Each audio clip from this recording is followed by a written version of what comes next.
Hi friends, అందరు అన్నం తిన్నారా? మేమైతే ఇప్పుడే తింటున్నాం. ఏం కూరరా? పప్పు.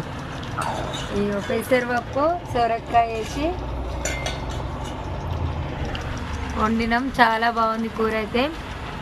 నిన్న సరిగా బర్రెల మేపలేదని మంచిగా కడుపు నిండా బర్రెల మేపి ఇంటికి వచ్చేసరికి అయితే టైం 2 అవుతుంది. టైం ఇప్పుడు తింటున్నాం అన్నం.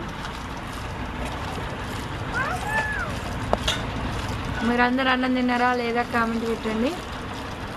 మీదేం కూర? మేమైతే పప్పు. ఈరోజు మంచిగా ఉంది కదరా? సాకలు అవుతుంది. బయటికి వెళ్తే అన్నం తినబుద్ది కాదు. మళ్ళీ ఇంటికి వచ్చి ఇప్పుడే తింటున్నాం. నిన్న ఫంక్షన్లో కొంచెం తింటే మళ్ళీ ఇప్పుడు ఈరోజు 2 అవుతుంది టైం తినే వరకు.